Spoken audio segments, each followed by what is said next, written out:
So I put this on there because it was a 4-hour game that you couldn't finish. Um, and Pretty disappointing, I guess.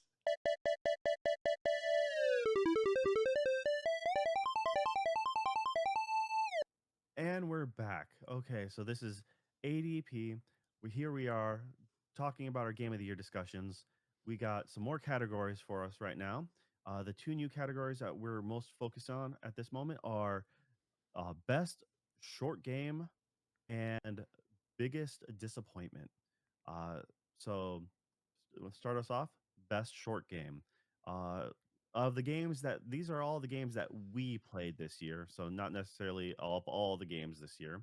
And we were trying to target games that were roughly about 15 hours, but no more than 20. As far as just the main story plus some extras, not necessarily completionist. Other games, if we speed run them and skip a lot of the side stuff, we figured that wasn't a fair shake for that game. Yeah. So yeah, this is our So, list of what we've actually played. and And so the reason why we have this this list is because a lot of times short games. I think this is our joint reason anyway. That a lot of times short games sort of get snubbed.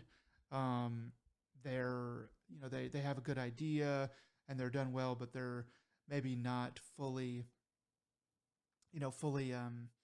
they're just not big enough to really be remembered like later on in the year, or they're not as much of a spectacle.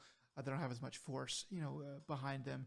So we wanted to kind of let those games shine here in this category with best short game. So yeah, for me, yeah, for me, it's also a matter of it's a personal value for you're respecting my time, you're giving me a good experience, but obviously some certain short games are just going to get ignored when compared to AAA, giants out there.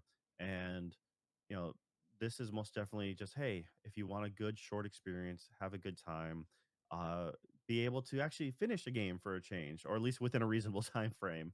Yeah, it's like there is something wonderful about being like, hey, this is done and dusted. I've completed something, and it's not another game on my backlog that I need to eventually come around to. So yeah, all right. Nick, why don't you take us away with you know, read off the categories of what games we got. okay. So I'll read through the list of games we have. So first up is Dispatch, The Precinct, Split Fiction, Sword of the Sea, Demio X Dungeons and Dragons Battlemarked, Mafia: The Old Country, Stories from Seoul: The Gundog, Citizen Sleeper 2, and Absalom. So, so we have a couple on here that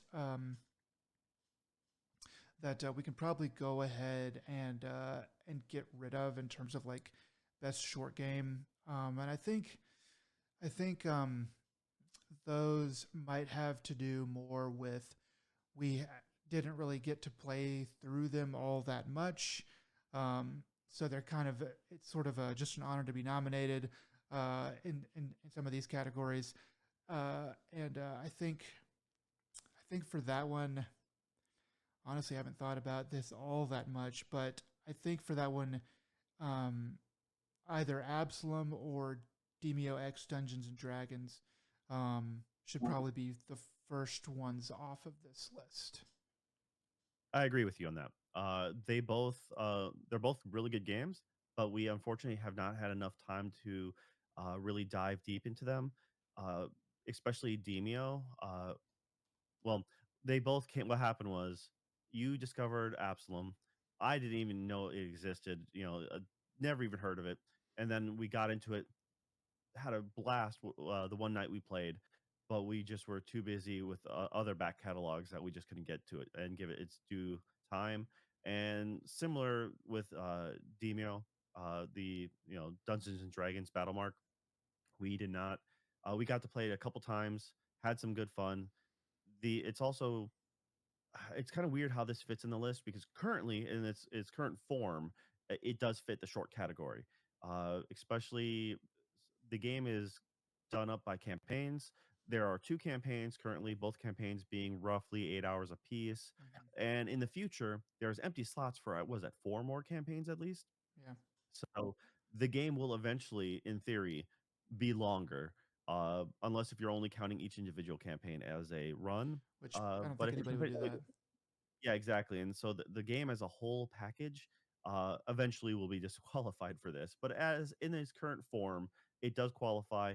It is a lot of fun. It is very much a step up from the previous Demio, and it's a good license, a good use of the D&D license. So both Absalom and Demio X Dungeons Dragons Battlemark deserve to be noted for being fun short games. Just unfortunately, cannot give it a complete fair shake just because we didn't get a chance to finish it. Exactly, exactly. Yeah, they're both really good games, and we're looking forward to playing more of these. Here in the coming year, and they'll put so so these are two games that could definitely be on the list for best old game of the year uh, uh, next year or in some other similar category. So yeah. Um, so besides that, um, I think I'm gonna go ahead. I think I'm gonna go ahead and throw in Sword of the Sea. really. Uh, yeah. So But it's okay, the I know. shortest game on this list. It has to win. It's not the shortest game. It's the best short game. Uh, Oh, so oh, okay. Well, I so take back okay. everything I said about what I was saying earlier. We have to. Sorry, so go ahead. Go ahead. All right, so I came into this probably more excited than you when it came to this game, and that's because I'm a huge Journey fan, Mm-hmm. and I know you liked, kind of like what the creators did before. I think you own Flower on multiple systems. So playing playing this Journey was all that I kept on thinking about. Like the mechanics, the visuals. Um, so for anyone who doesn't know, Sword of the Sea is a an exploration based game with very minimal dialogue, and it's supposed to be your character who wakes up from a tomb is journeying to a point, and they kind of give like little, if you want to read them or hunt for them, they have like little grave markers or little monuments that it will kind of give hinting to like the lore of the land, and it kind of explains what's going on. It's very pretty, and it's kind of like a chill vibe kind of game, uh, where you get to ride on a flying sword and you're slowly converting the desert into a oasis by making water flourish throughout the land. Um, it's very pretty. It's like the concept of like art is game kind of thing, like and that's what the argument with for Journey was, because when Journey came out originally, there wasn't a lot of games like that.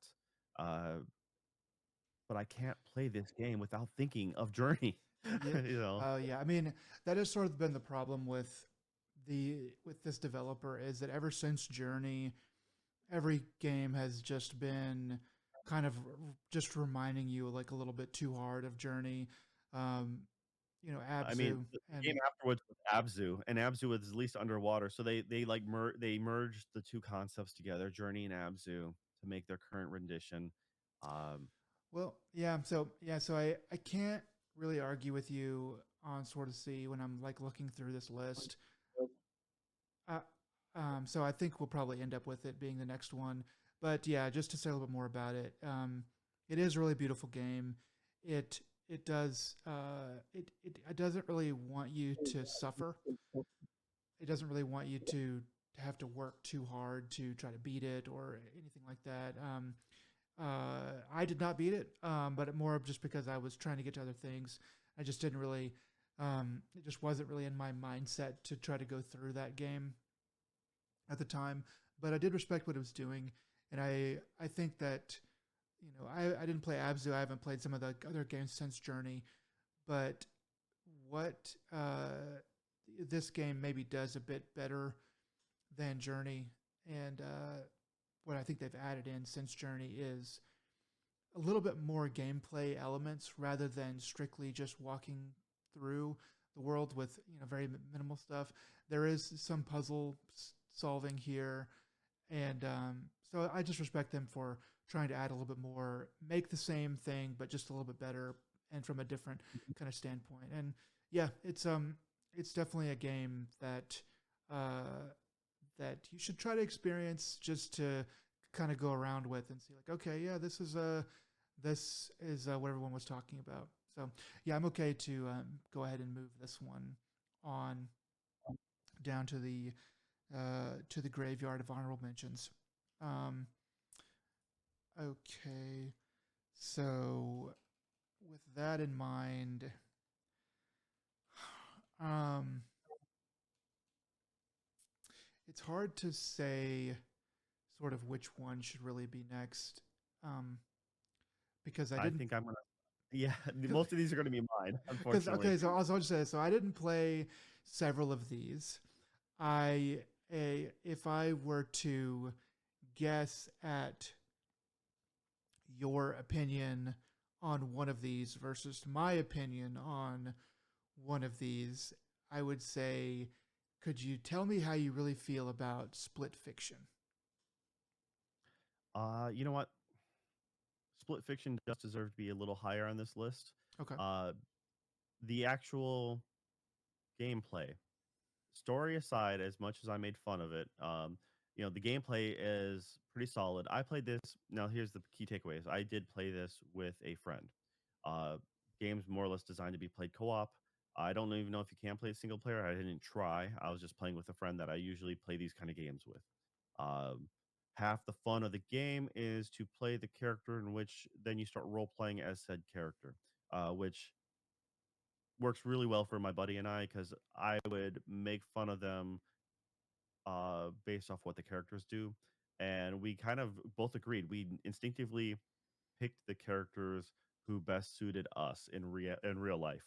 Um, and it was just is that was this kind of the funny thing. So I would legitimately poke fun, and then I would say like, yeah, the characters whatever they say. I'm like, yeah, that's really dumb. Just like, and I'd use a real life example or something. And this is and You were using uh, them as their like real life avatar, is what you're yeah, saying. and vice versa. And be like, then like this is, and then my friend would be like, yes, and this is why you're so mean, or something like that. It's just like we I half the did. fun of the game I did. is to I remember you talking about this earlier in the year, and I remember you making a joke about his character having being worse dressed, having like a worse costume, like every single time.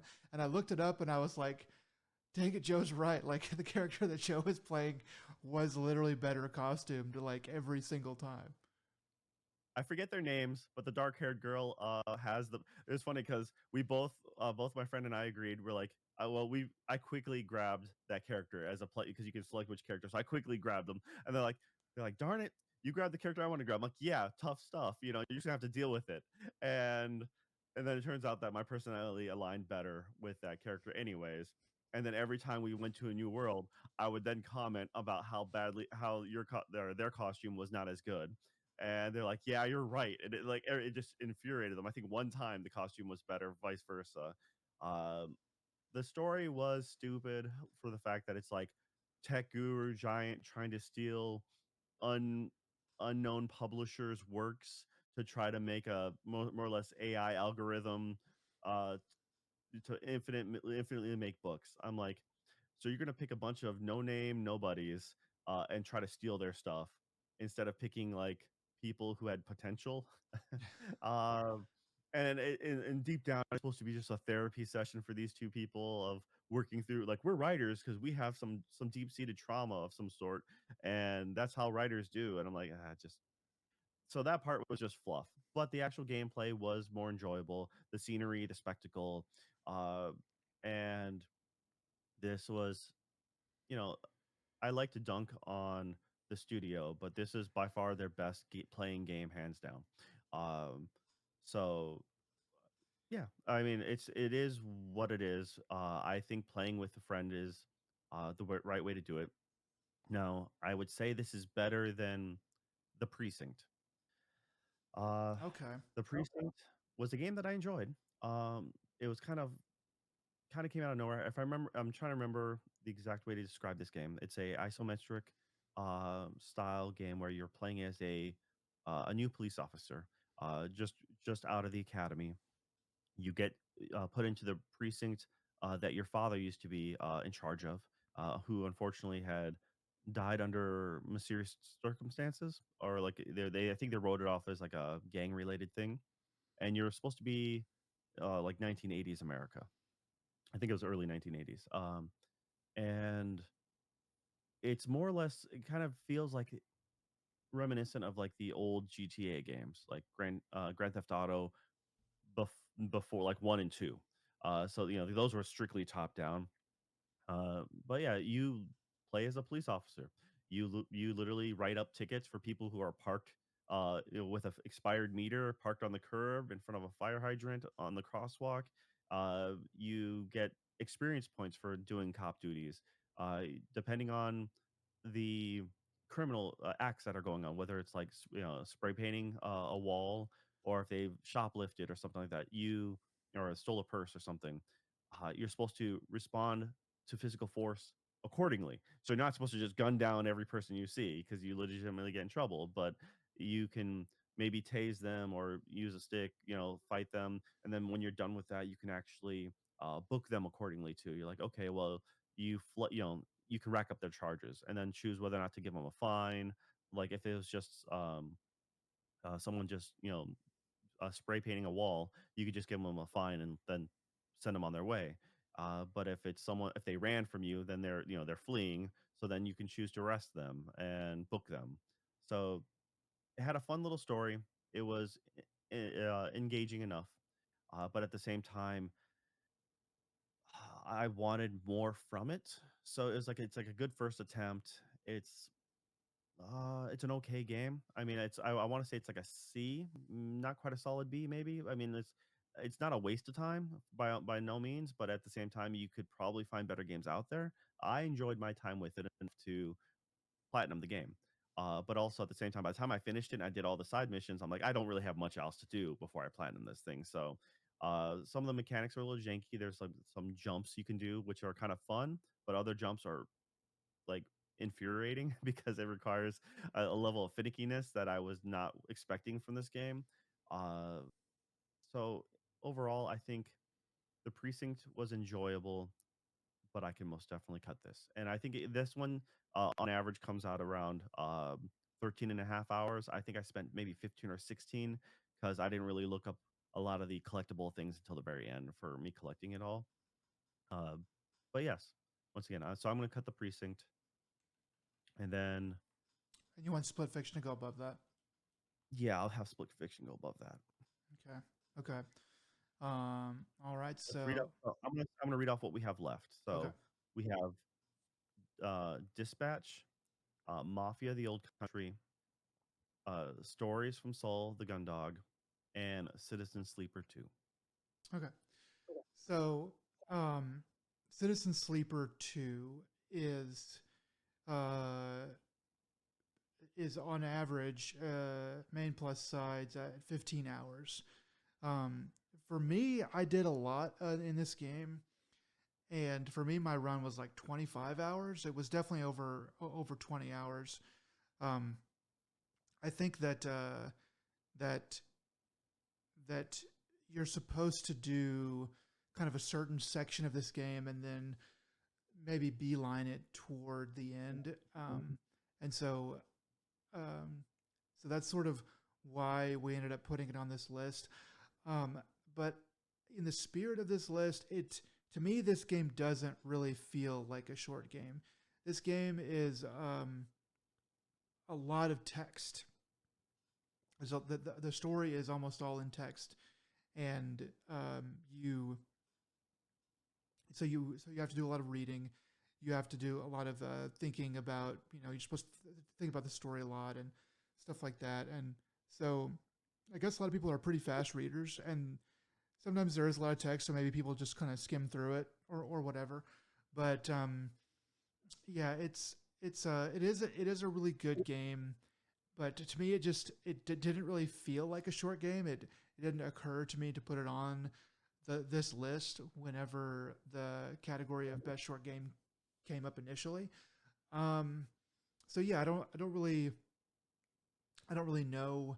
Um, I don't really know if it should go any higher on this list, kind of because of of that. And it's not that I think that it's necessarily any worse than any of these other games, but as a as a true like short game, I wouldn't think of it that way. So I would and enjoying it as a short game, like intending to go into it as a, whatever that means, short game. Um, I wouldn't think of it that way. So I think maybe this is probably the best place for it to to stop is right here before the top three. Okay. Yep. Yeah, I can agree with that. All So right. all right, All so right.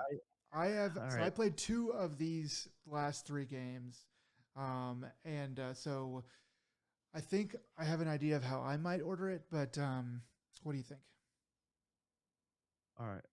Should you just want me to rip off the band-aid and just give you my top three, top down?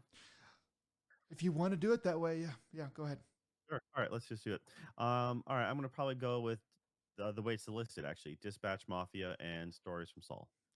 Um, so the reason why is uh, Stories from Saul is a fun experience, but it's also a text-based adventure. It has a good story, it's engaging, but at the same time, it's kind of limited in the overall gameplay, as it were.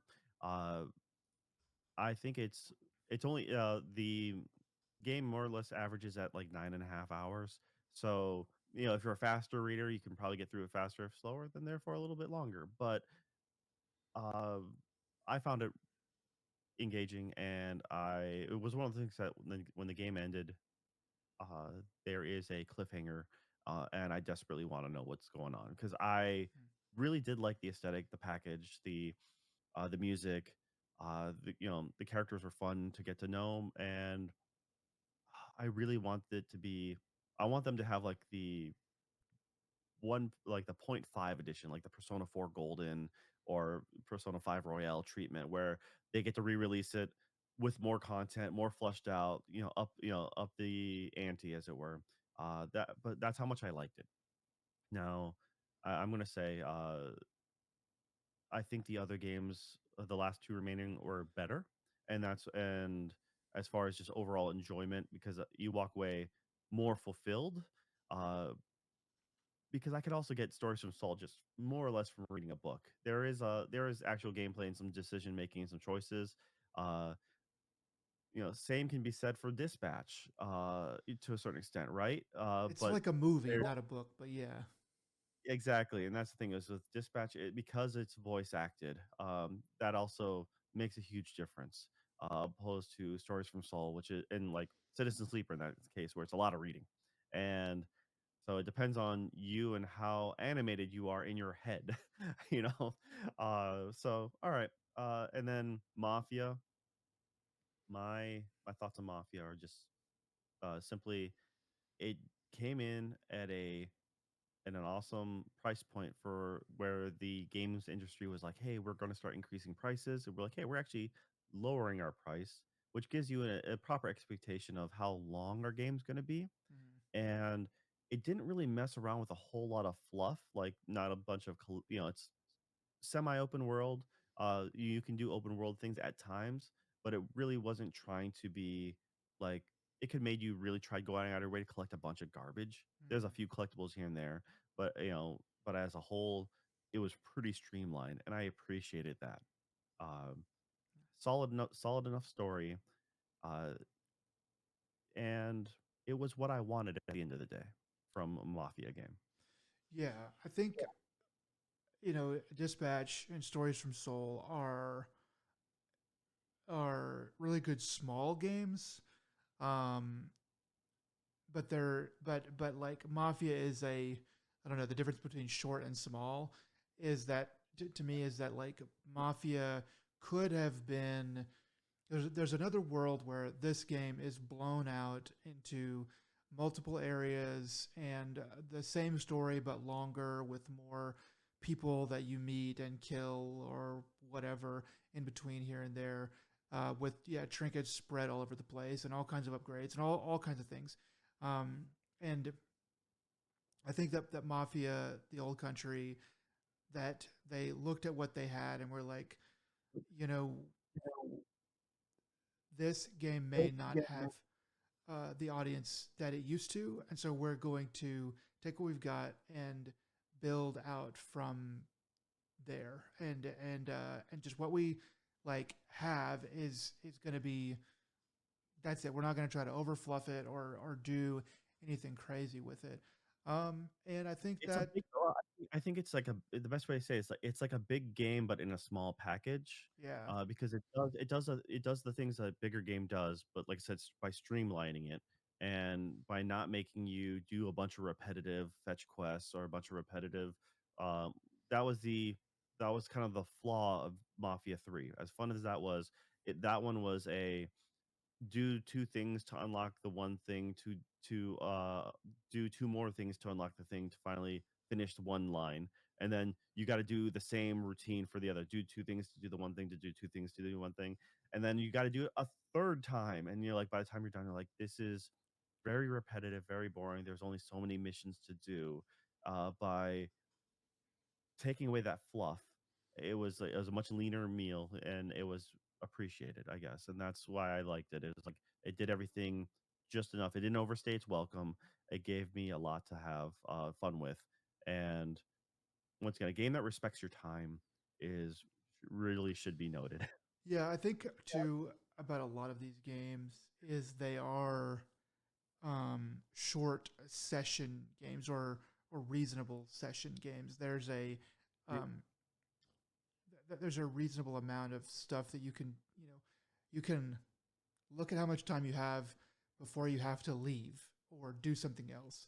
And at least for Citizen Sleeper and Mafia, the old country, and Dispatch, you can go, I've got this much time. I can definitely get this next thing done, hit the next checkpoint, and then put it down and then come back and be able to kind of start up again. So you don't have to feel like you're putting the game down in the middle of something. I think that they did a good job with setting that up for for Mafia.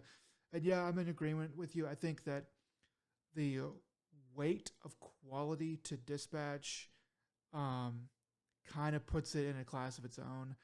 That and it is a shorter game at 9 or 10 hours. Um, for kind of a main plus sides run, and yeah, it fits into that session kind of attitude as well, where you have 8 chapters and you know about how long they're going to be. It's kind of like watching maybe a short movie or a long HBO episode is what it takes to finish one of those chapters.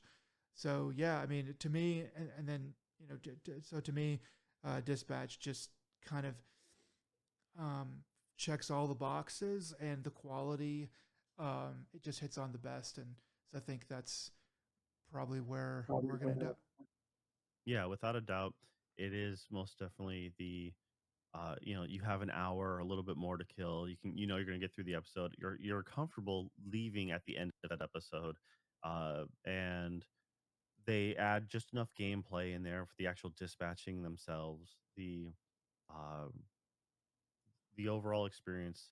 You know, this is one of the few times that doing episodic kind of flow works really well, and especially when you're not sure when you should pick up and put down. You're like, well, if this was all one long thing, I think people would want to stick with it and then maybe bail at weird times.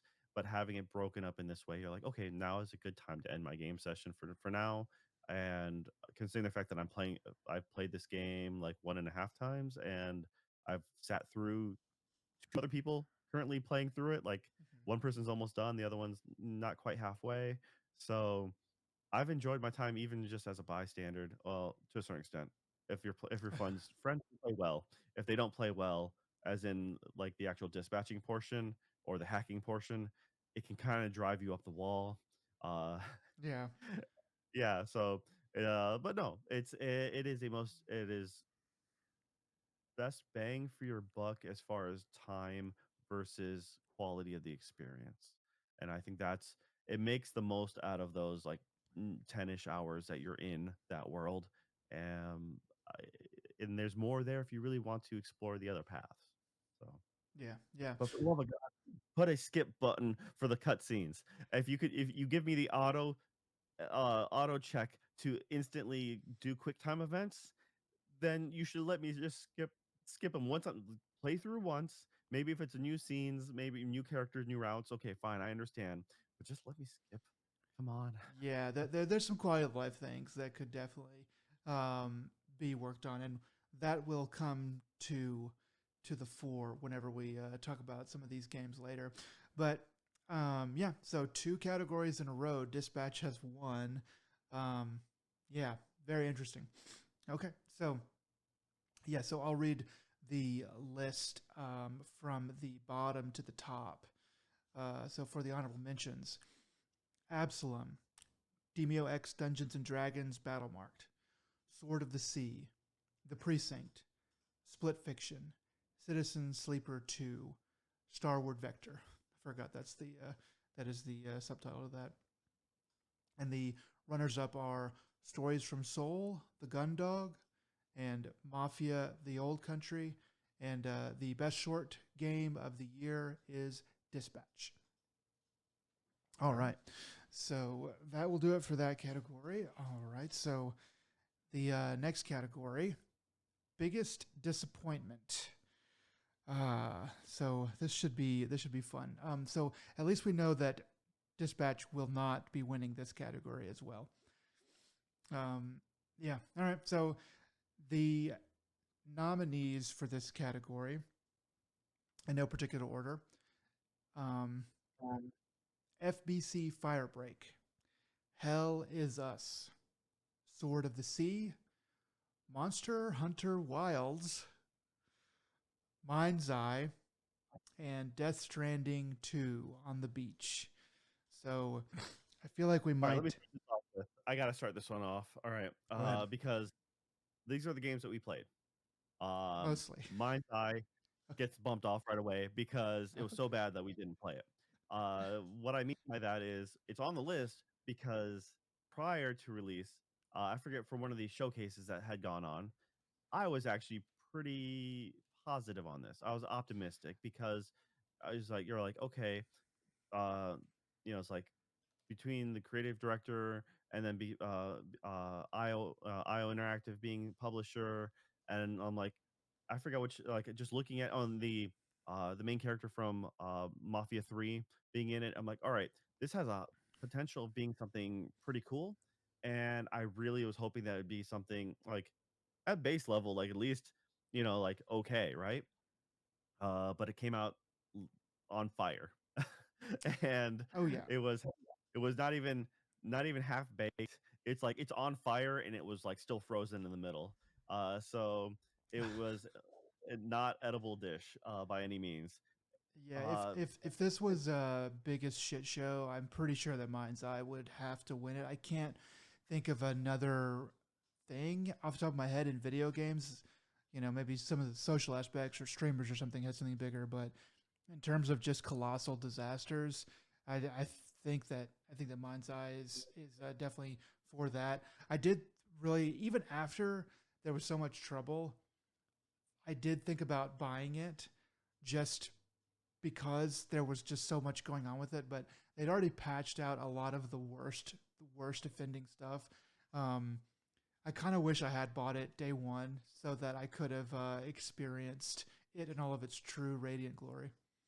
on that note, my library had it, and I debated getting the disc version just so that I can play the Oh, like the original raw copy, as it were. And I'm like, yeah, I am going to spend my time with something else. I want to respect my time because, like I said, I respect a game that respects my time. And if the game's not, it's not like a bad movie where in like 2 to 3 hours you're done with it. And if you're enjoying a bad movie with a friend and you're sitting back making fun of it out loud, having a good drink, you can still have a good time.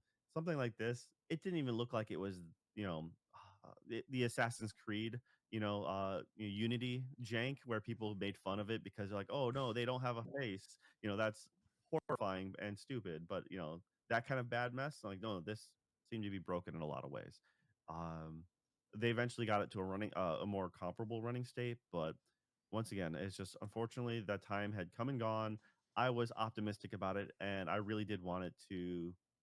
I wanted to play it. I wanted it to be all right. Uh, but that's why it's on this list because it was a disappointment. I didn't touch it, and it's the first to leave the list. Um, for all those right. reasons. Yes.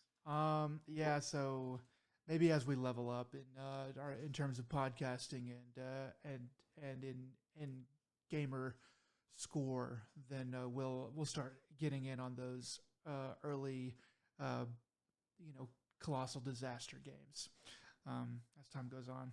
Um, okay, so next up,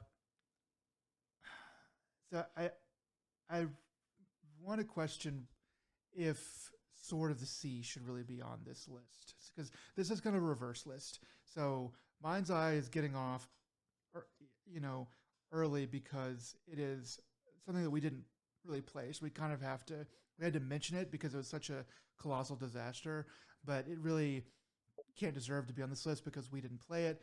But now we're getting into more the proper part of this list, and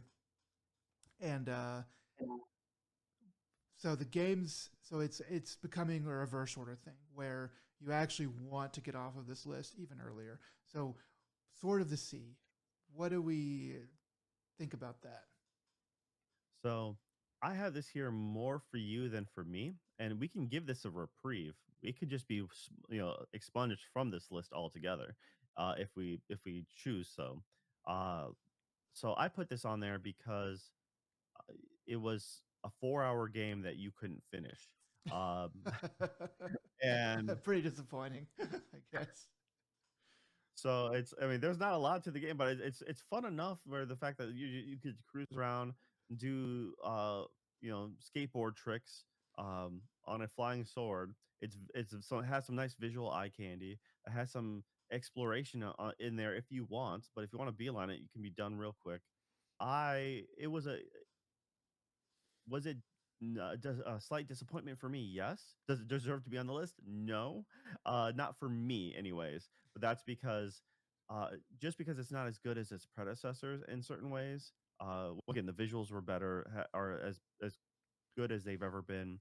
Uh, but unfortunately, I just feel like it's kind of cribbing from its, not quite an homage to its predecessors, but it didn't feel like like original enough, and I just wasn't drawn into it. It didn't have that spark. Like Abzu at least has a lot more wonderment to it. Um, there was just something that wasn't clicking with me. Was it a bad game? No. Like I said, I don't think it belongs on this list. But I'm willing to have it on I'm willing to have it on the list or hear you out because you literally bailed after like not even 2 hours or something like that. Yeah, this game just didn't do it for me. I didn't really think it was bad. I didn't really have any expectations for it in particular. I think I remember it coming out or it being advertised and being like, "Oh, okay, looks kind of cool," but just being like, not really interested in it very much at all. So we can go ahead and expunge it from the list, and just All right. it doesn't have to So be we're on just here. removing it like wholesale, and so all right, Yeah. there you go.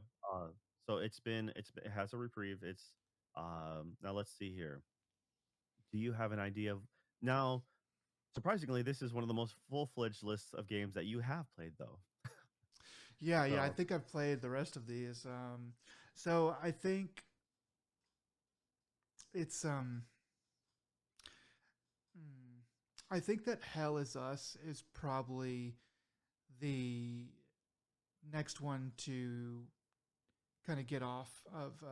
It's gonna be left on the list, but it'll be the next one to go, so it won't win the horrible top prize. Um, so Hell Is Us is a game that I didn't really like very much. And I talked about it on the podcast. I think you were quite a bit higher on it than I was, but the reason why it was not particularly a massive disappointment is because it um, sort of came out of nowhere, and I just saw like a little bit of the gameplay, and I was like, okay, that looks kind of interesting, looks kind of good, and but didn't really know a whole lot more about it. Just that they were going to try to eliminate a lot of the UI and a lot of the hand holding and stuff, and they did, and it was pretty all right, and I'd really enjoyed large sections of it, but sort of after getting into it, I was like, okay, there's just things about this game that I don't really care for. So because it did garner a modicum of hype from me, I think that it goes on this list, and because of how much I kind of just got sick of it, is where the those two things are where the disappointment comes in. But compared to the other games on this list, I think it doesn't really quite match up with them in terms of disappointment. So it can go next for me. Yeah, I think it's the on this list, it's the best game on this list. Um, I was only really disappointed with uh, the amount of lore that wasn't given to you. Like it was all text based, so following that Dark Souls tradition of we're not going to really tell you anything, but you can read it if you really want to. And the combat was very disappointing. Uh, the world building and a lot of the behind the scenes, like I kind of really like that, and I wanted to get more into it, Yeah. and that's why the more lore that was there, I wish it was upfront about it and within the story, not necessarily. It did the crime of kind of making me feel like I was wasting my time with some small things, and maybe it was more of like a couple major things, but a lot of it's like death by like a thousand cuts. Mm. Like just small things here and there that kind of grated on me over time. But as a whole, I think this game uh, was the best that's on this list or most enjoyable. So So yeah.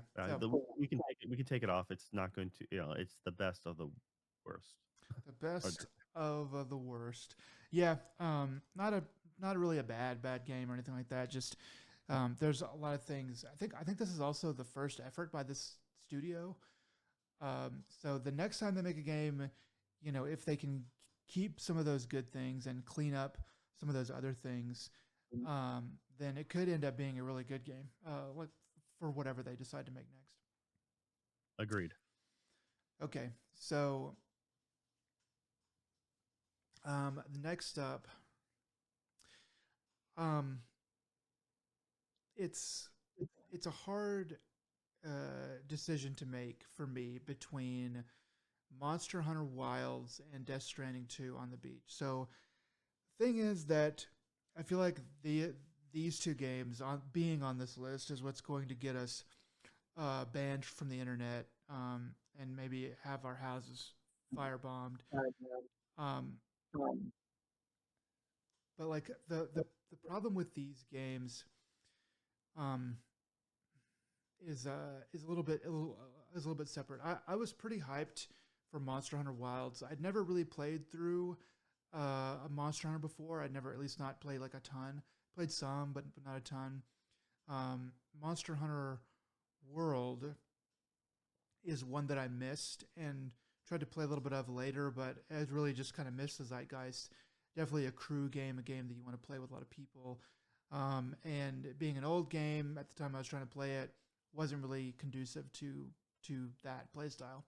So Monster Hunter Wilds, with it coming out, I I was looking ahead to it, and I was like, okay, um, I got a crew together.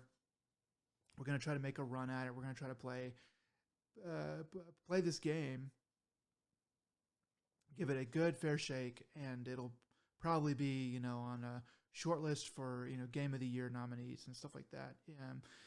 So you know, get into it, and there's a lot of systems that are pretty tough. And I was like, okay, I get that from Monster Hunter, but it wasn't all that tough. So I was like, all right, maybe this is looking pretty good.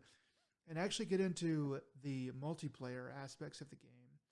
And the way that they decided to do the multiplayer is basically that you're not in like a central world, and that whenever you go to uh, when you want to actually play with your friends, you've got to go to a certain area.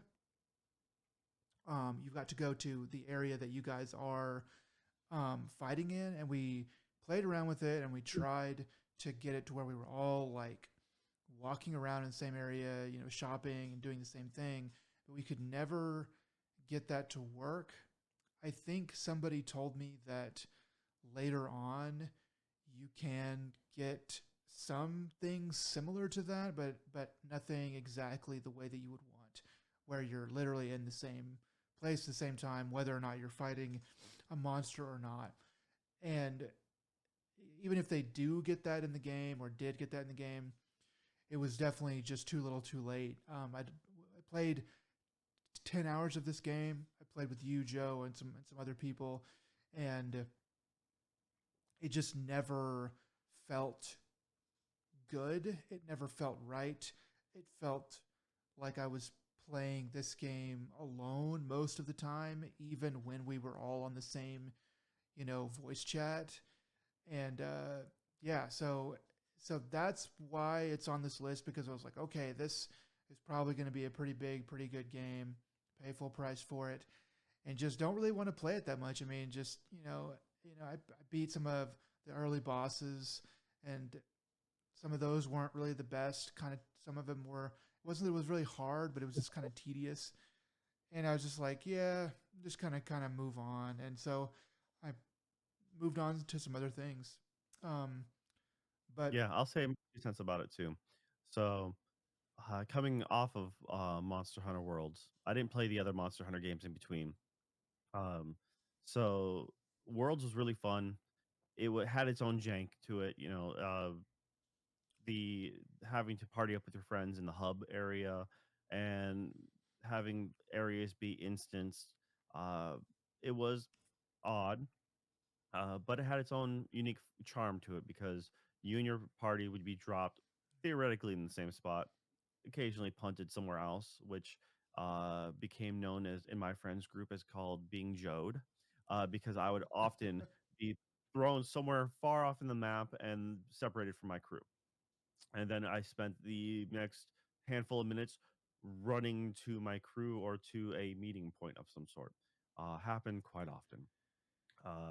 So yeah, though the game was fun, we had a good time with friends, got to have good experience. The disappointment with Wilds is their in their goal to make things more accessible and more streamlined, they took away a lot of the charm. And maybe it was, for all I know, maybe the that stuff was there to begin with, but because they made it so obtuse for us to find it, it really uh, that's on them. Like if they didn't make if even if the ability to meet up properly and roll together properly was there in the beginning, I because it might have been buried.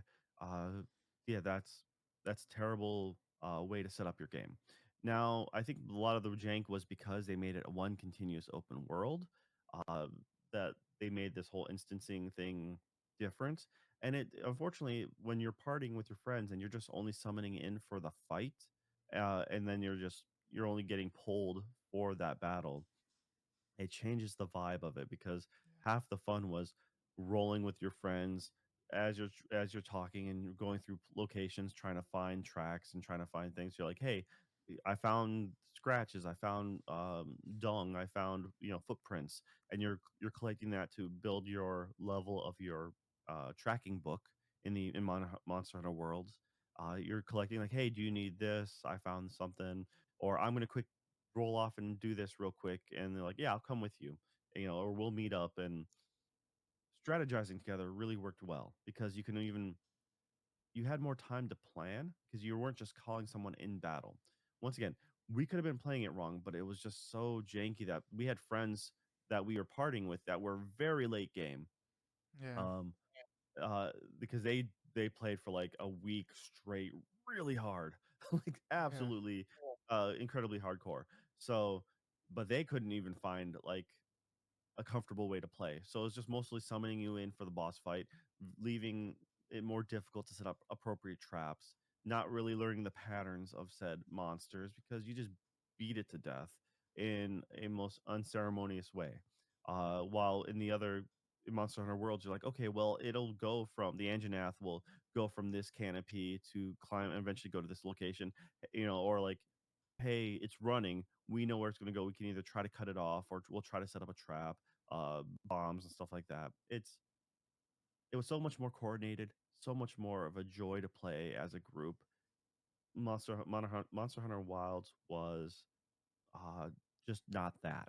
And like I said, it felt like it was mostly meant for a single player experience. It meant for new people, and like I said, by trying to make it accessible for everyone, it kind of lost its charm along the way.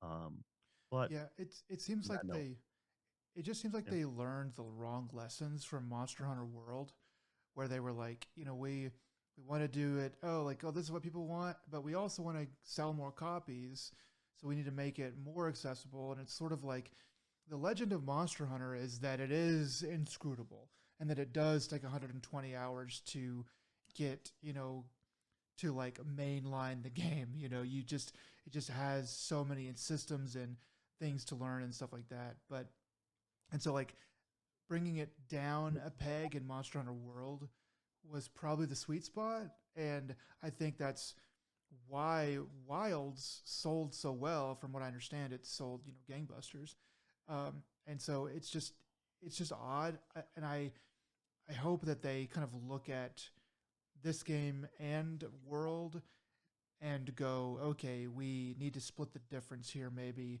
go back to some of the things that World was doing right, um, and listen to the fans a bit, make things join up a bit, maybe add a bit of maybe not difficulty but just complexity or something to it, so that you can kind of get some of that magic back. Because yeah, so I think just for both of us, it was kind of a disappointment.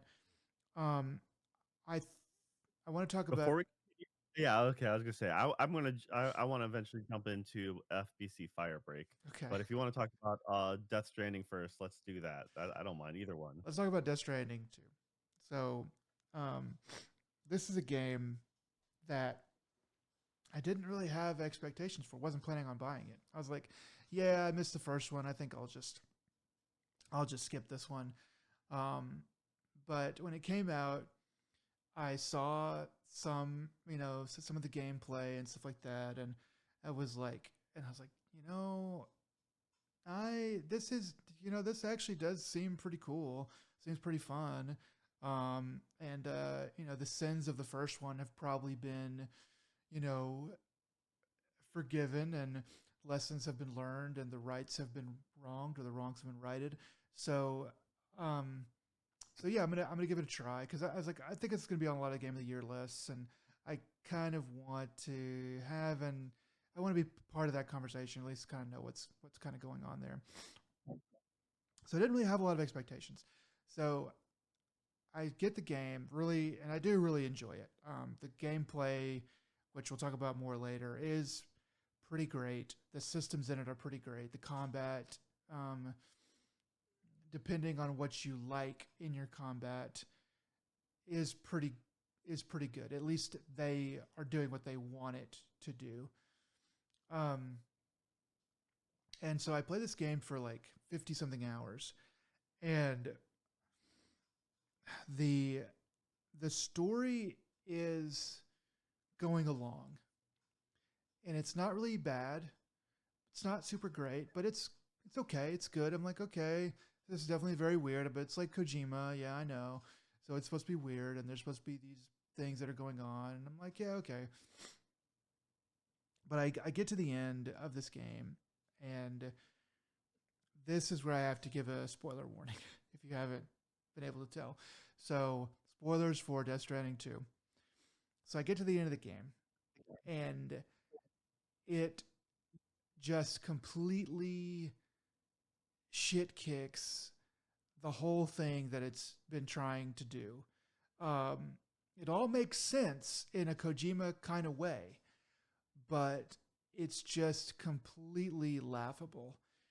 You have a character that comes out from the previous game, which I guess if you played the previous game and you liked it, then you would like this.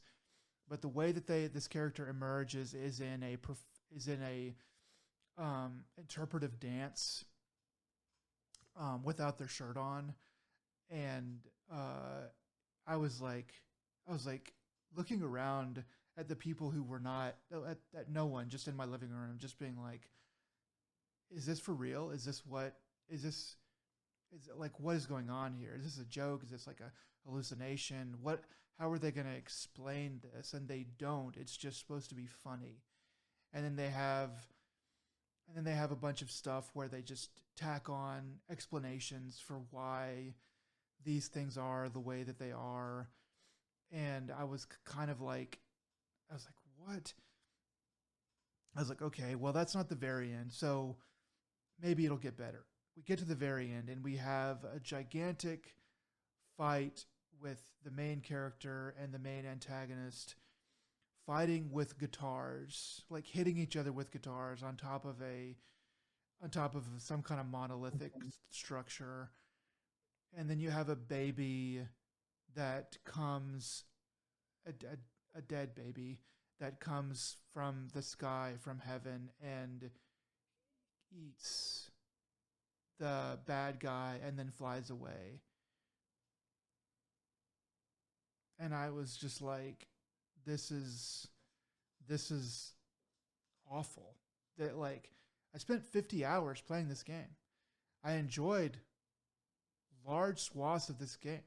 I really liked a lot of the systems. I was on it, and then at the end there, making the run toward the end, I played like 8 hours one day and like 12 hours like another day, 11 hours, something like that. So I put a bunch of time in right there at the end, and it just like just the story being the way that it was just completely crapped over all of the expectations that I had built up literally from picking up the game to that point.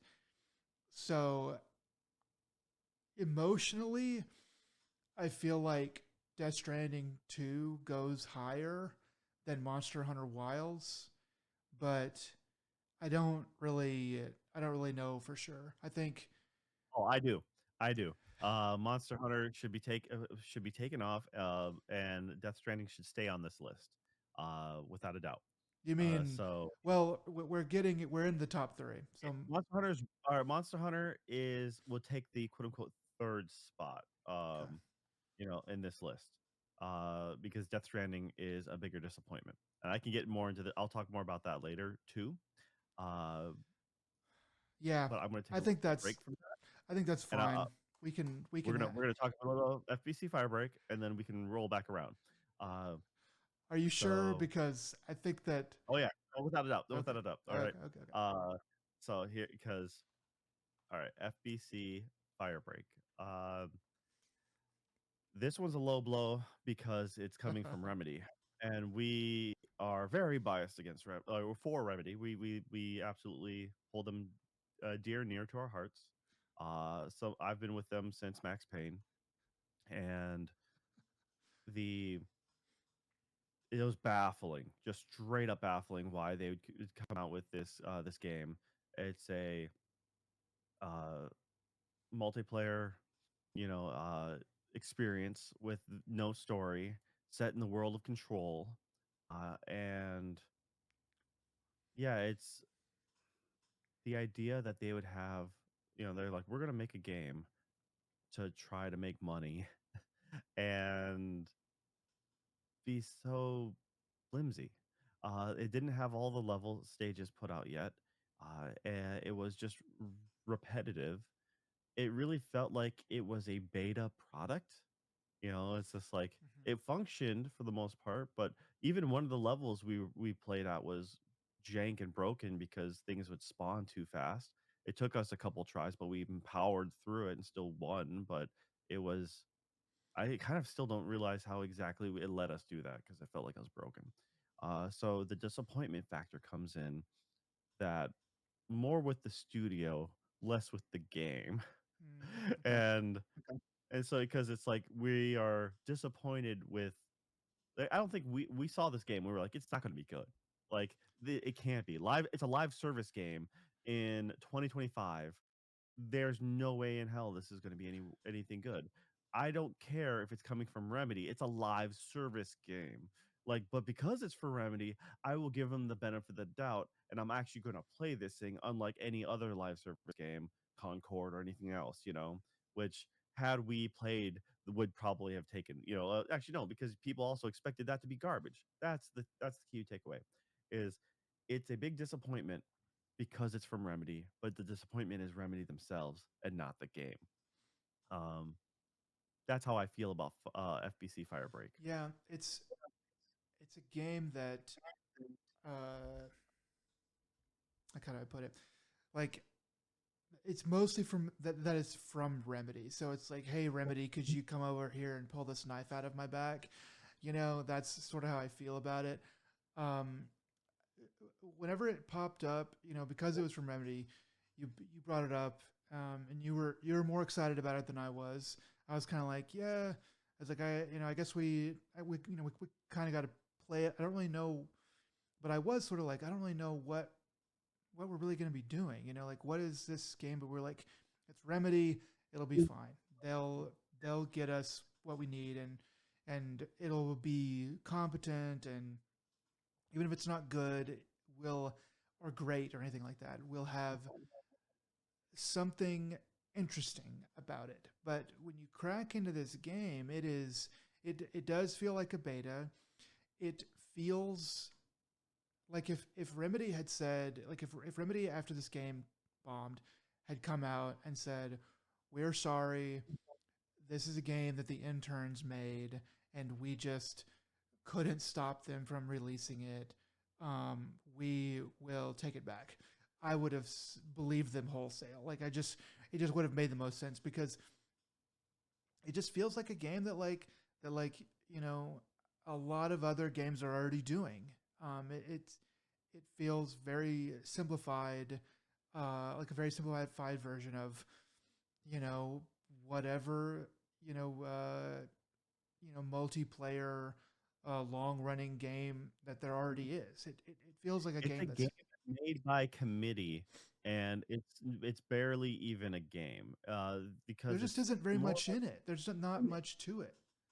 you're doing more or less the same thing per mission, just with a different skin over it. Like you're cleaning up, either you're cleaning up the blasting post-it notes, or you're cleaning an object, or you're trying to load, like the only real difference is when you're trying to load the trolley cart. I mean, it was just very much a sad affair.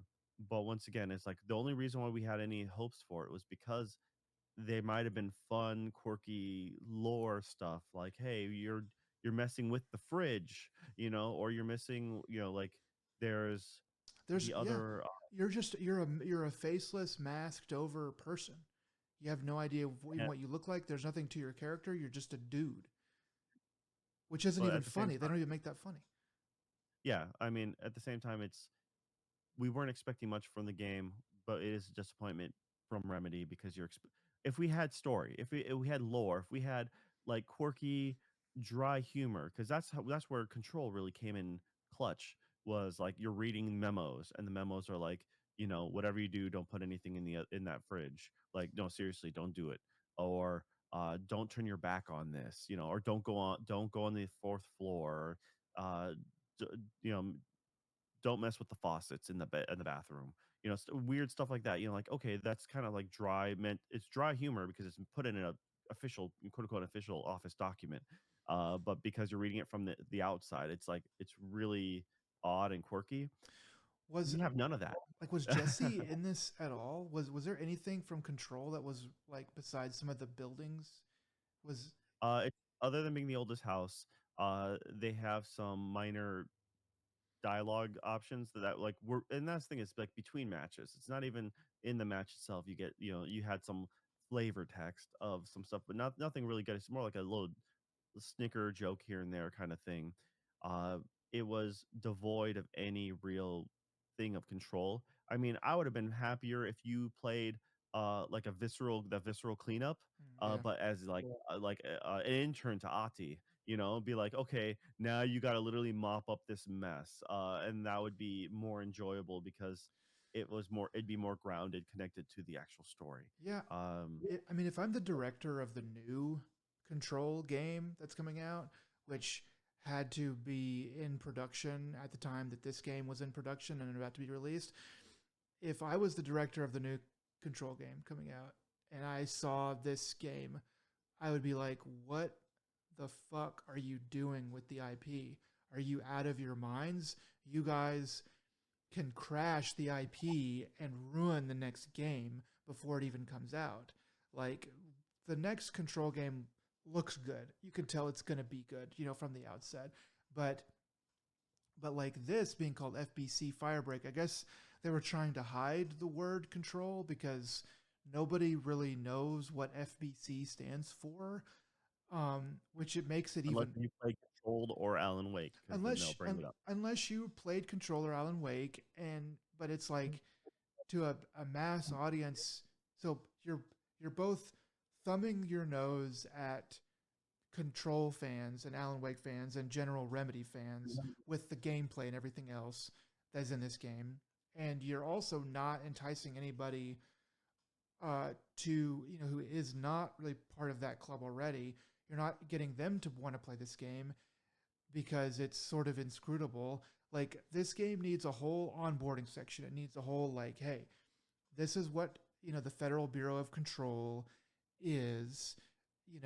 Here's some jokes. Here's some weird stuff. Okay, that's kind of cool. All right, I'm this guy that's cleaning up this basically like a Ghostbuster, more or less. But Yeah, you're part of the maintenance crew, and what it should have done is it should have had a tutorial.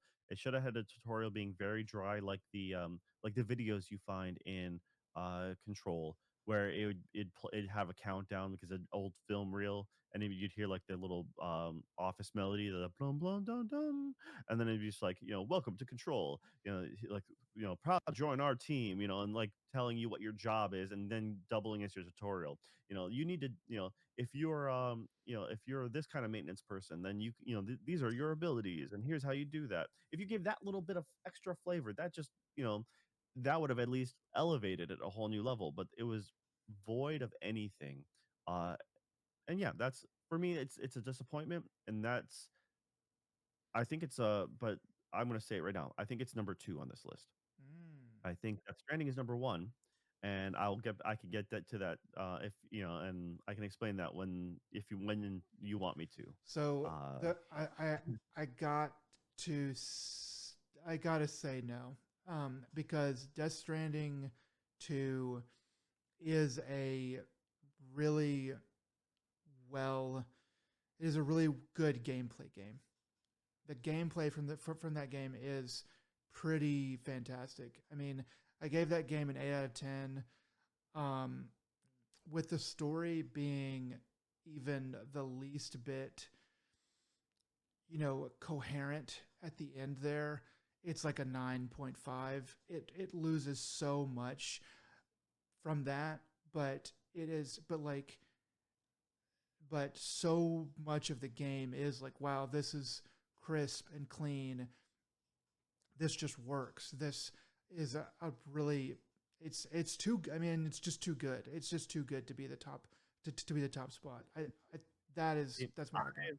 it broke you so bad to the point where I got you extremely irate just by one of the podcasts bringing up Kojima, and then afterwards you were you were so livid that it was, I wish we had that on film, because um if you were the kind of person to turn red from fury, Mhm. that would be, you would be that tone. Like seriously cartoon level, like you could see you just like, so the idea of Kojima was just so angry, and it broke you for the future of at that time, fresh off that experience. it broke you on Kojima games, I, and that was hilarious. I just Uh, I just don't think that it is so so Death Stranding could have been the best game of the year. Um, there's a world in which the story is it would take the story being a lot better, but it would have been possible to make it. I don't believe you. I absolutely do not believe you because I've didn't play two. I almost so the thing is I would have played two, but by the time you finished two, you convinced me not to play two.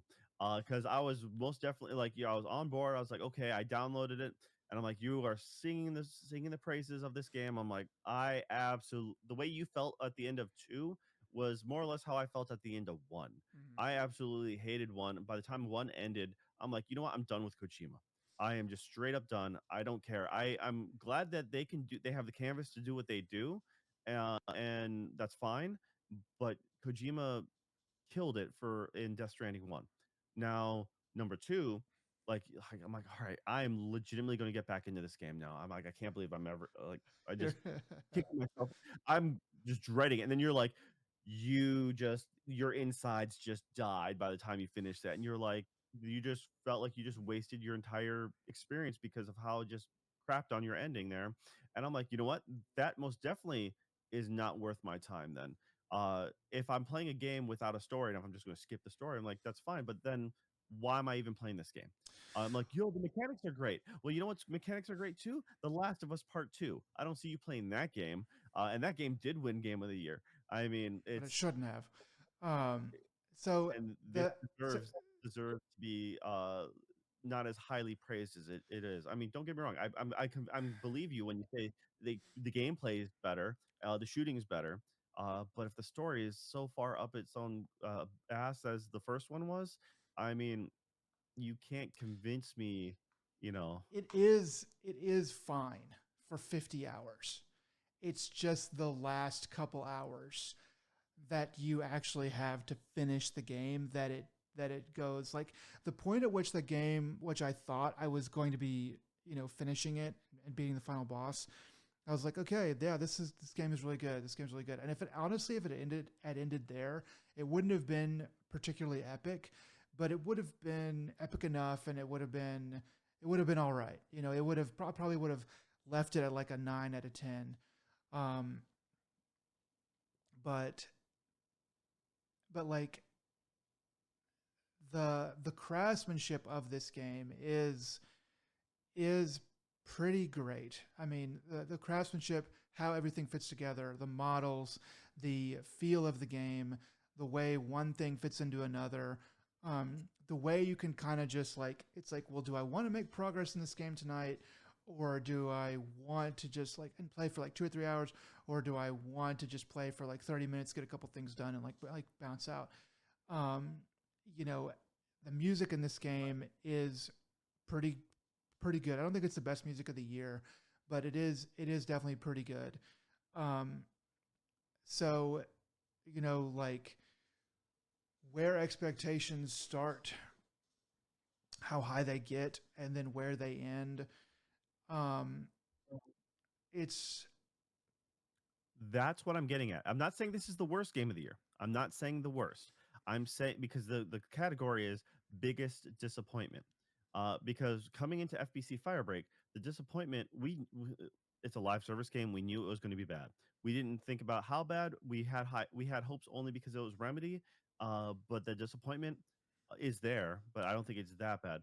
You went into a game and as your journey went to the game, you peaked at such a high level that you almost convinced me to do a terrible thing, and that's play this game. And so never would have played FPC Firebreak if it wasn't for you being like, "Hey, we got to play this game." I would have don't I would have you just would have played the game because you are in Remedy. You were just as much but in Remedy as me. You're pretending like I goaded you into this. no, That no. was not even. It was Looking at that you were. game, there was nothing that really got me about. playing that game. You're looking at it as if I was the main twisting your arm, dude. I wasn't even remotely It's twisting your arm. it's Don't not even that pretend you were that. twisting my arm, but it's it's not a game that I think that I would have played if I Dude, and I wouldn't have if played it solo either. I mean, that's the thing is I don't I would like you actually played some solo matches. I, on the other hand, did not. Or not solo, but playing with randos. I don't even play like the thing is, once again, the hope that there was something there is one thing, but we both weren't expecting it to be because it's once again live service game during this time. We knew it was a weird, dumb idea from the start. Um, now the other question, so I'm going to bring this back up. Should we bring Monster Hunter back up to the forefront then? Because once again, you went from I'm saying you came in at Death Stranding, not really that interested, but so many people saying its praises. So you're like, okay, I'm going to give this a shot. You kept on talking about how great it was and how good it was, and you trying to like you need to play this before the end of the game of the year, blah blah blah. And then you got to the point where me just mentioning Kojima's name for a future project got you just super livid of mentioning Fizzant and some other stuff, and then you just and by the time of the podcast was I'm like, wow, I had not seen you that worked up on almost anything other than Dune 2 not being filmed immediately after Doom 1. Dune, not Doom. So Dune, yeah, the yeah, the Dune infamous Dune sequel not being conversation. yeah. So So uh, that was how it worked personally, up. personally, I have Monster Hunter higher than Death Stranding. And personally, yeah, it would be FBC, Monster Hunter, and then Death Stranding for me. The reason for Monster Hunter to be higher on this list to me is because I did have my eye on it. There was so much. I had my eye on it early and often. There was so much hype. There was like a can't fail sort of mentality to it. Um, and there was like, and it was sort of just like a fizzle. So it's it's a duller pain, but it's a lot wider for Monster Hunter Wilds. Um, but Death Stranding is a very complicated. It's a very complicated game because how bad it is at the end um, is kind of offset by like how good it is. Like on this list, Death Stranding's an 8 to me. Monster Hunter Wilds is like a 6. FBC Firebreak is like a 4 or something. Hell is Us is probably like I think I said I'm like a not 6 or talking about the 7. end of And so that's the thing. We're not anyway, talking about the worst game. We're talking about the biggest disappointment because you just by your own words alone, you knew how bad FBC Firebreak was. So it's not a big disappointment because you already knew how bad it was going to be going into it. so if I were to give my guess as to what the game would be rated before I would play it, I would have said Death Stranding is probably going to be about an 8, and that's where it magically ended up. But if I had, but like rating Monster Hunter Wilds, I would have said that's probably going to be like an 8 or a 9. You know, like honestly, and it ended up being like a 6, and I think that's even being generous just because of how sort of irritating that game ended up being. There's just there's just I just expected Monster Hunter Wilds to be a lot better, um, and it is a weird sort of dichotomy. Um, honestly, I really thought FBC Firebreak would be on this would be a lot higher on this list. Um, I thought so too, but then I once again, you like I know you're a big fan of Death Stranding, but at the same time, once again, you not seeing yourself from the outside like I saw you, to the but point since the where thing is, I'm not a big fan of Death Stranding. Like I didn't play the first one. no, but you built like the roller coaster ride you went from trying to giving this thing that you weren't expecting a try, getting so into it to the point and then trying to convince me to play it. Just to watch no, just to watch the blood drain from your face and just be like so because it goes like this, like you're like it's a great game, but the ending, well, the ending matters a whole lot because it justifies the journey along the way. It's like saying How I Met Your Mother is great, as a TV show, especially like especially that last season. No, it's not. It's terrible because of the last season, and it retroactively makes things worse. Same with Star Wars. Same with the ending. Really does affect the journey along the way. You could have a great time, and then and then to have the rug pulled from under you at the last minute, being like, wait, what the heck just happened? I think that's a valid point and a valid argument. And once again, we're Okay. not saying the worst game. We're saying biggest disappointment. I'm willing to say that Monster Hunter is a worst disappointment, and even the biggest disappointment. FBC Firebreak. Once again, uh, you've you were starting to backpedal the way you were talking, but you're like, yeah, I knew it from the start and blah blah, and I'm only playing it because you want. I'm like, all right, fine, say that what you will, but that means I it wasn't a think disappointment I at all think for you that I think because that you knew you it. I think you're underrating your excitement, or at least the excitement I perceived you to have for FBC Firebreak. So that's sort of where We like were I came I'm saying from it. we were both on this because it was a stupid thing to play together, and we knew that I think we came in knowing where it was going to land. It's like Yes, maybe we because were there was more no hopeful that on we on were ever going to be FBC. excited about a live service game. We've never been excited about a live Yeah, service I game. mean, I like maybe we were more hopeful than we were excited, because yeah, it was live service, but were just it's sort of, I mean, it is baffling that Remedy would do that. Like, just like it's like what in the world? Like they've made blunders, you know.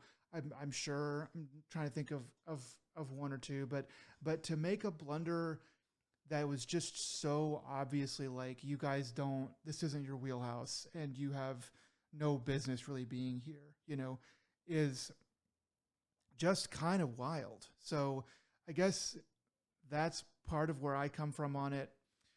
Um, The thing is, they made multiplayer games before. The thing is, they made a shooter for the Chinese market. And I can't remember off the top of my head, but I remember it was just like, yeah, it was them needing a paycheck and doing that.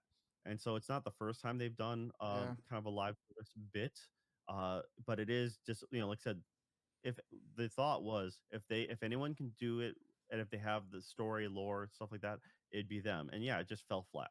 I mean, and so that was the only reason why we even gave it a shot was because it was Remedy. Like if it was anyone else, we're like, no. I mean, we knew there's better games out there that we know that we could have played in the past. Destiny's 2, like the Division. Like those games are leap years just better. But we've never touched them because that's just not the thing we do. We touched it because it was Remedy. Uh, we're surprised that it was bad, no, but we're disappointed, yes. But honestly, I'm gonna say I think that Monster Hunter was the bigger disappointment for us because we came into it super hopeful that it was gonna be the next it was gonna be Monster Hunter Worlds, you know, but extra, a true successor. And if they did this, if like if they just streamlined a few small things but made it more or less the core gameplay, we would have been happy. But instead, they took away a lot. So I think that was the biggest disappointment because, I especially think since you've been I think that we bursting can after Monster Hunter for a while. I think that we could do I think we could do Monster Hunter Wilds as the number one, and then Death Stranding 2, and then FBC, in I that think order. that's fair. Okay. I think that once again, I think that is fair all around.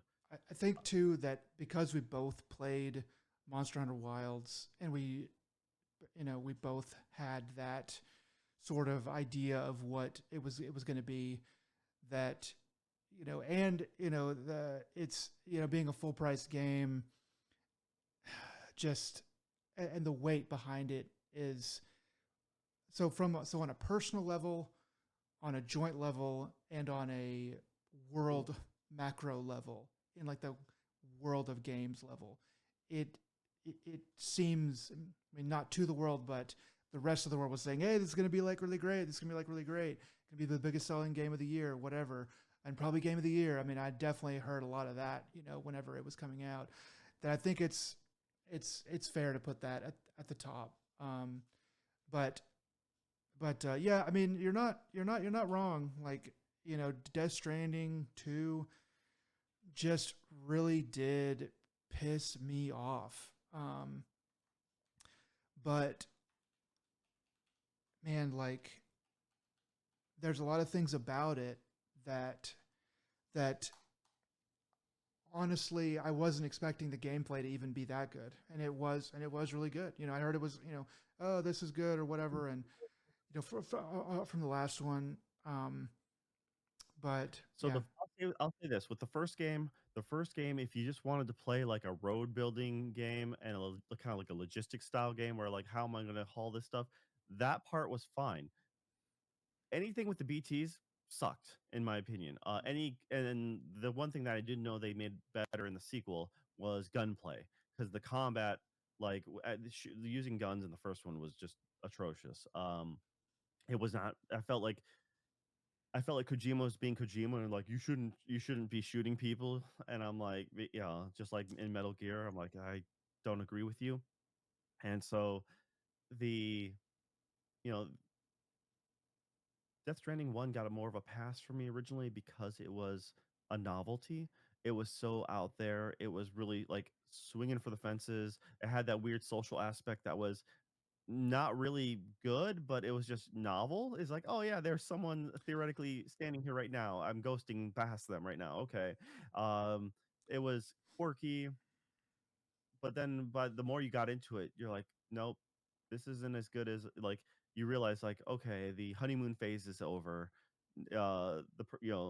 And all those little things that you didn't mind are now wearing you down.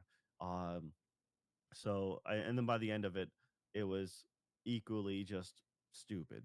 And if the story is just going to be dumb, for the sake of being dumb, and I So just it's funny that you mentioned that at the last part there, because I read an article before playing the game. I think it was like around the time that it came out, and it was such a Kojima thing. But he was saying that people that were playing the game and testing the game were all saying that it was really good. And he said that, oh, you're saying what now? You cut out there for a second on my end. sorry, that people who were playing the game, testing the game, it wasn't out whenever he was, you know, thinking about this, obviously, but all the testers were saying it's really good. It's really good. The studio was saying it's really good. Everybody, oh, it's excellent. It's really good. And he was telling this interviewer that it's possible for a game to be too good. And this is where I roll my eyes. But he said it's possible for a game to be too good, and that if everybody is agreeing that it's good, then it's really not where it should be. And so he went and did some rewriting with the story, and then had people play it and test it and stuff like that. And then there was a lot more like back and forth of like people just didn't agree on whether or not certain aspects of it were good or not, you know. So I think that he may have you know, sabotaged his own game. That's what it sounds like, because it sounds like Didn't we have this discussion recently about something else about someone else making an excuse similar to that? I Um, think we did, but I don't remember what it was. yeah, and I can't remember who it was either, but it was them more or less saying the same thing about like making an excuse of sabotaging. Oh, it was film. It was the Wachowskis for Oh, oh, Matrix movie. The Matrix 4. You got to, yeah, Okay, that's a so strong once argument again, there. it's but that's That's a it's different thing though. But yeah. it is a different thing, but it's like an excuse you'd say post fact of like, oh yeah, people are divisive or didn't like it. Well, it was actually better, but I just made it just to be like, no, no, you're and that and the fact that Kojima has never been subtle about a lot of things. It's like people try to make excuses why Kojima in the past had been like super super Japanese, super sexist, super like Mhm. about a lot of the female characters, just super creepy. Because guess what? At the end of the day, he's just creepy, creepy nerd. And and the Yeah. gamers and the creepy male nerd That's fandom it.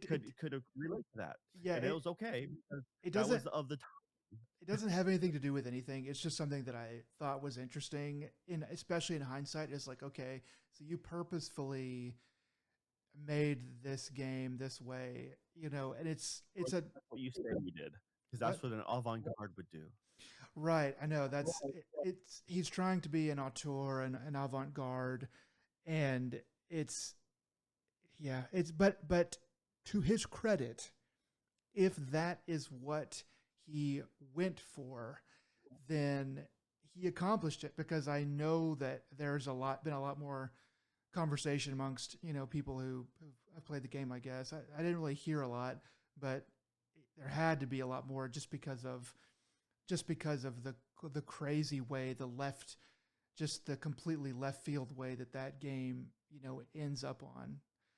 Yeah, it's The way I look at Kojima is, unfortunately, it's just like he has never, like I said, never been subtle, and he's also, a lot of his great ideas have been lifted from other things. Um, he's just, copied wholesale. You know, it's like he's not, he doesn't have a lot of original thoughts in his brain. But what he does is he takes a lot of things and he likes and mashes them together. And people who aren't unaware think that they're, it's unique. Like, everyone knows, Snake Plissken, Solid Snake. It's like you can't get much more one to one copy from that. He copied the game cover for Metal Gear is essentially Kyle Reese from Terminator. It's like that same pose. It's even Snatcher. Snatcher, he literally, it's Blade Runner. Mixed with Total Recall. Was it? I can't remember if it was like 2099 or something, but it was that Blade Runner TV series. It was like there's or no, Total Recall series, but it's a lot of copied stuff regurgitated and with a spin, but still done really well. But it's most like yeah, this is, there's too many similarities to be original. Now that he has his creative freedom, he's just like he's allowed to do whatever he wants, and his fandom is just was to a certain extent just lapping it all up and giving him nothing but praise. Um, they become his own personal like yes man. So I can see the excuse of that, but at the same time, like no, I don't see him messing with, if he's going to do something like that, he's going to create an ending like he's going to copy something like American Psycho. And that's what he's going to do. He's going to make it an open-ended ending where people are like, "No, no, this is the way. No, no, no, it's totally this way you read it." That's the copy he's going to do if he's going to try to make it divisive. He's not going to purposely make it other ways muddled. I don't know. I just don't have enough faith in Kojima anymore. As far as a storyteller goes. Now, said gameplay itself, I would say this with Naughty Dog. The Last of Us 2, it plays very well. The story, on the other hand, is garbage. And so just because a game plays well doesn't mean like the story, and it's like the ideal situation for Kojima is to be the director and co-writer on a game, and that his co-writer has a has placed a shock collar on him, and that every time he does something wrong, he can just be shocked. That's like, okay, give us the crazy ideas. Okay, now we're just going to take that back and just rewrite that to make some sense. But if you played Metal Gear Solid, then you realize when it comes and Metal Gear Solid 2, that shocking is actually part of the motif. So he probably really digs that, and They do it. he probably says "hurt me more." Instead Gray of Fox. It's, I mean, there's a yeah. lot of S&M like referencing in those Metal Gear games. Just saying. So maybe the shock collar would be the bad way to go, and just anyways, uh, having having you almost convince me to play the game and then having you get so angry about Kojima afterwards, that's where the disappointment comes in. Coming into the game is one I thing, can but I your can expectations see were, I you can, built such a high expectations as you played. You're like, this is going good, and this is going, and all of a sudden fall off a cliff just yeah. so hard. But That I don't regret the money I spent on it, and I don't regret 90% of the time. Whereas with Monster Hunter Wilds, I regret the money for sure, and I regret pretty much all of the time that wasn't spent like playing with you guys. I So and I agree with you. No, and like I said, I'll give it to Monster Hunter. Monster Hunter will be the biggest loser in this one. I'm just saying I'm not gunning down Death Stranding just for the fun of it. It is kind of fun, don't get me wrong, but at the yeah, same you're enjoying time, this way too much. I'm enjoying it because I'm getting to open your eyes on the fact that I am right about this, but at the same time, I don't know. I No. don't think it's the biggest disappointment because you and I were I think everyone was very excited about um, Monster Hunter. I think coming into this, I think we both thought FBC Firebreak was actually going to be worse. But then realistically looking at it, being like, no, no, we didn't. We were hopeful, and we were thinking if anyone can do it, it's Remedy. Mm. But the But at the same expectations time, just weren't that high. yeah, and there wasn't a lot shown to us. So there was more expectations based off of Monster Hunter World, based off of I can't remember the other Monster Hunter game that came out on the Switch, or where you get to the more Japanese themed one, and you get the wolf, Oh, the there's Palamute, there's you know. stories. Is that the one? No, no, stories is the ones where you get to play with the little kids. The little kids Monster raise their Hunter. eggs. Yeah, I know which one you're talking about, but I can't think of that subtitle. It's not. Yeah. But Yeah. anyways, so based off that one, you're expecting a certain level to continue, and then you get this, which is the most accessible, most streamlined, the most whatever, but it lost a lot of its heart along the way. So, all right, we're gonna stick that one right there. Monster Hunter Wilds, right here. And yeah, so why don't you do your thing? Read them from the bottom up. I can't believe you made me defend Death Stranding 2. You did a wonderfully bad job doing so. All right. Next up, okay, so the list. Biggest disappointment from the bottom to the top. Honorable Best mentions. and worst. The yeah. Or honorable mention for this one because yeah, this one we didn't get to play, but this is a special category on its own. Yeah, we can. There's a little bit of biggest shit By show. Mind's Eye. There you go. It's best category presented by Mind's Eye. Yeah. So biggest disappointment from the bottom to the top. Honorable mentions: Mind's Eye, Hell Is Us. Runners up: FBC Firebreak, Death Stranding 2, On the Beach, and the biggest disappointment of 2025, Monster Hunter Wilds. All right, there you have it. Sad to have that category, but it needed to be there. We had to take it out. We had to take these games out to the shed. Yeah. Okay. All right, guys. We're going to end this here for now, and we will see about either picking this back up later today or at another time. But hey, if you made it to the end of this, we appreciate it. It's been another fun 2 categories. Nick, what are some words of hope for the people out there today? Best music and best writing are coming up next. Yeah, I hope you like our take so far because if you don't, then well, you're gonna buckle up for a rough ride, guys. I think this is going to be. You know what? I'm just going to knock on wood, and I'm just not going to say anything. All right. Well, thanks guys again for day 2 of the Game of Year discussions here at ADP. Y'all take it easy.